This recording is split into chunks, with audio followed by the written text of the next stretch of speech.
وہ کرے بات تو ہر لفظ سے خوشبو آئے، ایسی بولی وہی بولے جسے اردو آئے۔ عزیز طلاب، ایک بار پھر اردو لیکچر کے ساتھ محمد حسن آپ تمام کی خدمت میں حاضر ہے۔ عزیز طلاب، آج ہمارا دوسرا لیکچر ہوگا، دوسرا لیکچر یعنی کلاس نہم کی اردو کا دوسرا سبق، جو کہ اس سبق کا عنوان ہے مرزا غالب کے عادات و خصائل۔ حسب روایت ہم سبق پر جانے سے پہلے مصنف کو پڑھیں گے، یعنی کہ اس سبق کا لکھنے والا کون ہے؟ الطاف حسین حالی۔ یعنی مرزا غالب کی عادات و خصائل پڑھنے سے پہلے ہم الطاف حسین حالی کو پڑھیں گے، پھر اس کے بعد انشاءاللہ ہم مرزا غالب کے عادات و خصائل پر جائیں گے۔ الطاف حسین حالی۔ الطاف حسین حالی کا شمار بھی ارکان خمسہ میں ہوتا ہے، یعنی ارکان خمسہ پر انشاءاللہ ہم اور ایک لیکچر کریں گے۔ ارکان خمسہ میں ایسے 5 افراد شامل ہیں جنہوں نے اردو ادب کے کسی نہ کسی صنف کی بنیاد رکھی ہے۔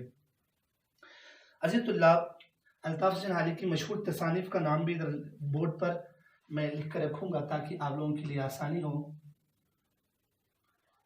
انہوں نے سوانح لکھی ہے: یادگار غالب، حیات جاوید،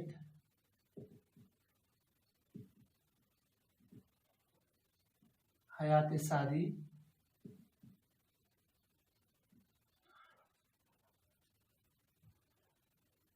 مد و جزر اسلام یا مسدس حالی،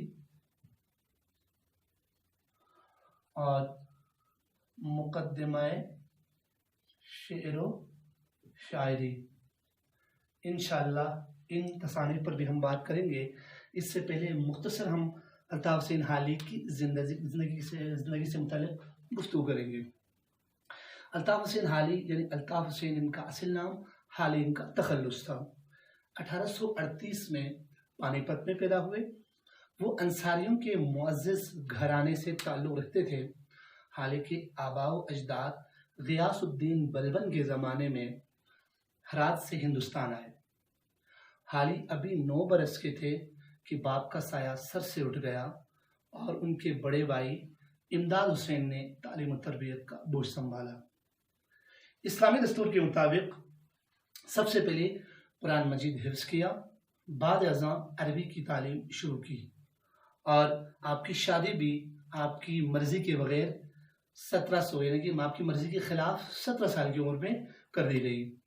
اور آپ کے استاد میں شیفتہ اور غالب سر فہرست ہے، اور حالی نواب مصطفیٰ خان شیفتہ کے بچوں کے اتالیق مقرر ہوئے۔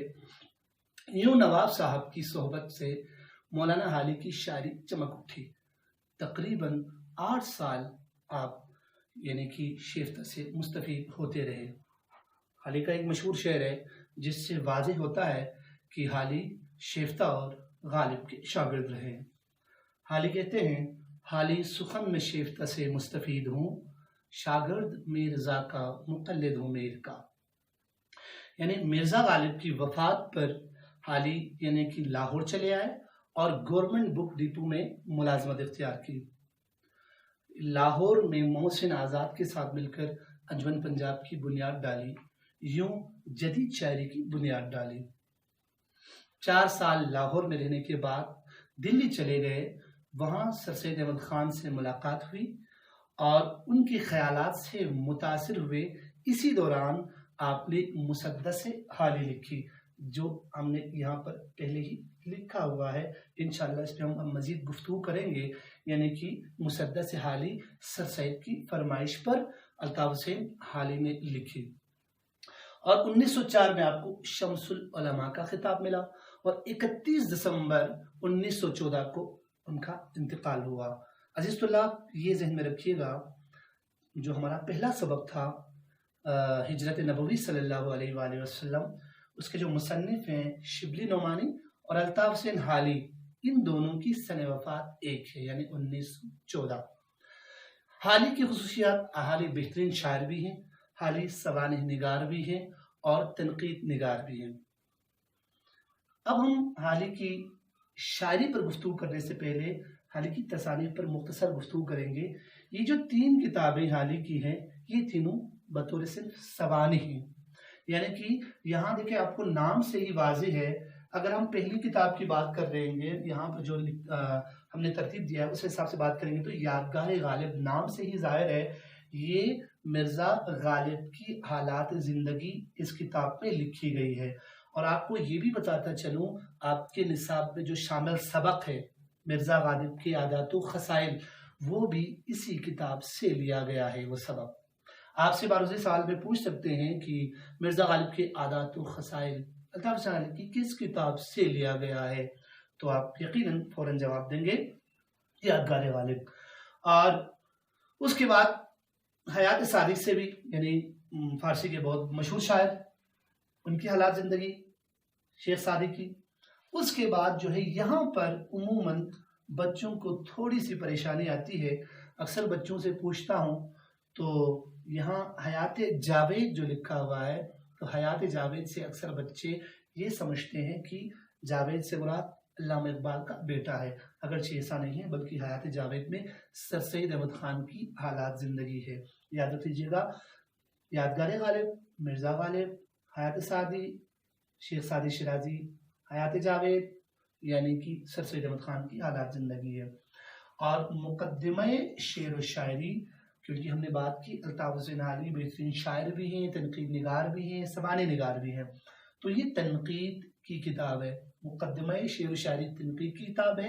اور آپ کے ذہن میں یہ بات بھی ہونی چاہیے کہ الطاف حسین حالی کو اردو کا پہلا تنقید نگار مانا جاتا ہے، کیونکہ انہوں نے اردو میں تنقید کی ابتدا کی ہے۔ آپ سے معروضی سوال میں یا کثیر الانتخابی سوال میں یہ پوچھ سکتے ہیں کہ اردو میں تنقید کی ابتدا کس نے کی، یا اردو کا پہلا ناقد کون ہے، یا اردو کا پہلا تنقید نگار کون ہے، تو الطاف حسین حالی۔ اور ایک سوال یوں بھی بن سکتا ہے کہ مقدمہ شعر و شاعری صنف کے اعتبار سے کیا ہے، یعنی بطور صنف کیا ہے، تو آپ کہیں گے تنقید کی کتاب۔ یا آپ یوں کہہ سکتے ہیں مقدمہ شعر و شاعری کن کی کتاب ہے، یوں بھی پوچھ سکتے ہیں، یا اردو میں تنقید کی پہلی کتاب کون سی ہے، یوں بھی سوال پوچھا جا سکتا ہے۔ تو اب یقیناً آپ آسانی سے جواب دے پائیں گے، کیوں؟ کیونکہ مقدمہ شعر و شاعری الطاف حسین حالی جب اردو کا پہلا تنقید نگار ہوا تو یقیناً تنقید کی کتاب بھی انہی کی مقدمہ شعر و شاعری ہے۔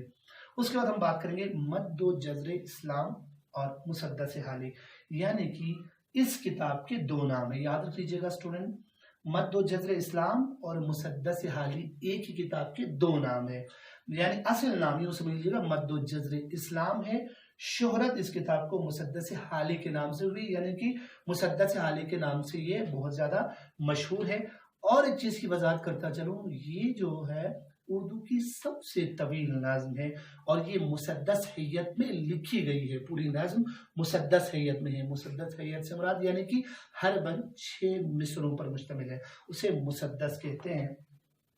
اور اس کتاب کیا کہتے ہیں، اس میں اسلام کی نشیب و فراز، ٹھیک ہے، مسلمانوں کے نشیب و فراز کا ذکر انہوں نے بہت ہی خوبصورتی کے ساتھ، یعنی کہ عرب کی حالات کیا تھی، ٹھیک ہے، حضور صلی اللہ علیہ وسلم کی آمد سے پہلے، ٹھیک ہے، وہاں پر یعنی کہ بیٹیوں کو زندہ درگور کر دیے جاتے تھے، اس کے بعد جو ہے حضور صلی اللہ علیہ وسلم کی آمد ہوئی تو پھر جا کے الطاف حسین نے بڑی خوبصورتی کے ساتھ، وہ نبیوں میں رحمت، لقب پانے والا، مرادیں غریبوں کے پر لانے والا، بڑی خوبصورتی کے ساتھ انہوں نے یہ نظم لکھی ہے۔ تو یاد رکھ لیجیے گا مد و جزر اسلام، آپ سے معلومی سوال میں پوچھ سکتے ہیں مد و جزر اسلام کس نام سے مشہور ہے، یا مد و جزر اسلام کا دوسرا نام کیا ہے، یا مسدس حالی کا پہلا نام کیا ہے، یا مسدس حالی کس نام سے شہرت یعنی کہ رکھتی ہے، تو یعنی کہ یاد رکھ لیجیے گا مد و جزر اسلام یا مسدس حالی یہ ان کی ایک ہی کتاب کے 2 نام ہیں۔ اس کے بعد ہم غالب کی الطاف حسین حالی کی شاعری کے حوالے سے مختصر گفتگو کریں گے، کیونکہ الطاف حسین حالی بہترین شاعر بھی رہے ہیں۔ ہم نے بات کی کہ حالی کی شاعری بھی یعنی کہ جس طرح یعنی کہ روایتی غزل لکھی جا رہی تھی، یعنی کہ حالی کی شاعری بھی روایتی غزل سے ہی حالی کی شاعری کا آغاز ہوتا ہے، جس میں ہجر، جدائی، رقیب، کوچہ سب کچھ یعنی کہ ان کی شاعری میں تھا۔ مثلاً جیسے تم بڑھاؤ نہ اختلاط بہت، ہم میں طاقت نہیں جدائی کی، یا رب اس اختلاط کا انجام ہو بخیر، تھا اس کو ہم سے ربط مگر اس قدر کہاں، یا ہم جس پہ مر رہے ہیں وہ ہیں بات ہی کچھ اور، عالم میں تجھ سے لاگ سہی تو مگر کہاں۔ لیکن یہ پہلے غزل کہتے رہے حالی، لیکن بعد میں غزل کے مخالفین میں رہے اور جدید شاعری اور ناظم کی طرف آ گئے، اور ان کا ایک مشہور شعر بھی ہے، ہوئے تم نصیب جوانی میں حالی مگر اب میری جان ہونا پڑے گا۔ خیر، یعنی حالی کی پہلی جو حیثیت ہے وہ غزل گو شاعر کی ہے، یعنی دوسری حیثیتیں بعد میں نمایاں ہوئی، یعنی وہ سوانح نگار، تنقید نگار اور جدید نظم کے علمبردار بنے، اور قوم کی خاطر انہوں نے عروس غزل سے رشتہ توڑا اور مناجات بیوہ اور چپ کی داد جیسی معاشرتی نظمیں حالی نے لکھی۔ تو عزیز طلاب، حالی پر بھی ہم نے حتی الامکان کوشش کر لی ہے ان پر سر حاصل گفتگو ہو۔ اب اس کے بعد ہم حالی کا لکھا ہوا سبق یعنی کہ نصاب میں شامل مرزا غالب کے عادات و خصائل پڑھیں گے، یعنی کہ اس کا خلاصہ کریں گے۔ الطاف حسین حالی نے اپنی مشہور کتاب یعنی کہ یادگار غالب، جو بطور صنف کیا ہے، بطور صنف سوانح ہے، اس میں غالب کی تفصیلی حالات زندگی لکھی ہے۔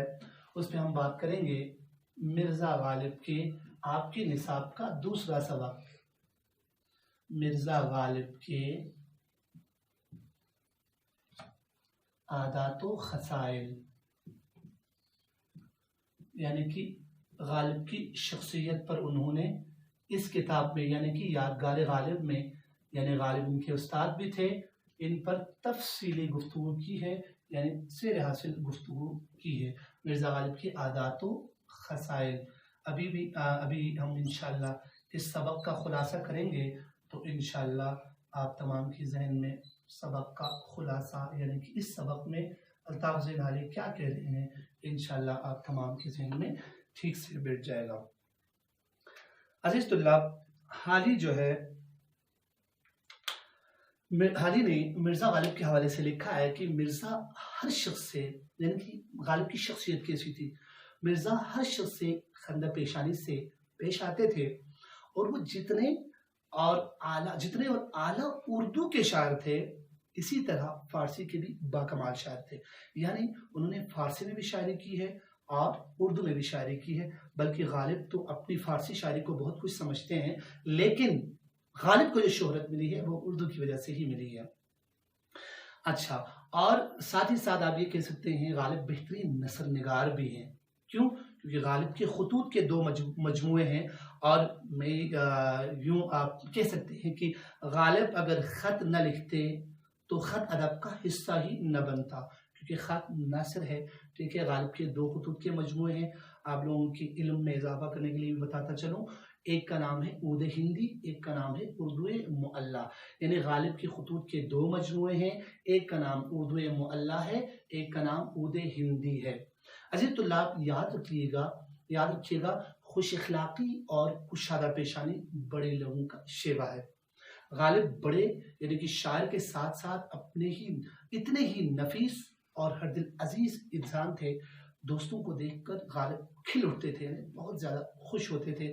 غالب کی خاص بات یعنی یہ سب سے بڑی بات ہے، یہ تھی کہ ان کے حلقہ احباب میں بلا تفریق مذہب و ملت تمام ہندوستان کے دوست شامل تھے۔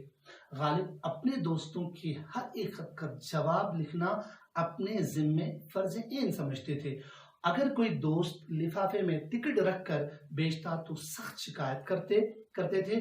بہت سے لوگ اپنے کلام غالب کے پاس اصلاح کے لیے بیچتے تھے، اور غالب کبھی ان سے تنگ دل نہ ہوتے تھے۔ مزاح کا عنصر بھی غالب کے ہاں بہت زیادہ دکھائی دیتا ہے، یعنی غالب بہت بڑا یعنی کہ مزاح نگار بھی ہے، یعنی کہ غالب کے ہاں مزاح بھی بہت زیادہ ملتا ہے۔ اس کی بہترین مثال آپ کی کتاب میں کئی جگہ یعنی کہ مرزا غالب کے واقعات درج کیے گئے ہیں، آپ اس کو لطیفہ بھی کہہ سکتے ہیں۔ جیسے 2-3 مثال میں آپ کے سامنے رکھوں گا، جیسے جو آپ کی نصاب میں ہی شامل ہے۔ کہتے کہ ایک دفعہ رمضان مبارک کا مہینہ گزر گیا تھا تو آپ بادشاہ سے ملنے گئے، یعنی بادشاہ ظفر سے ملنے گئے